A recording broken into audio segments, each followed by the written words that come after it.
Dito hamon ha sa Marleyte ay dasayaw nga gisisikati.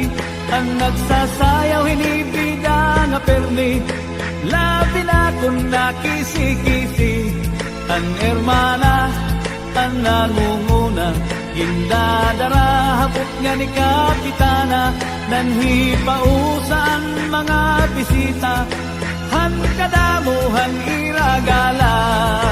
At na haladaw kita, napurok ang padis na pusa na. Ang kritis mabutha ang gala.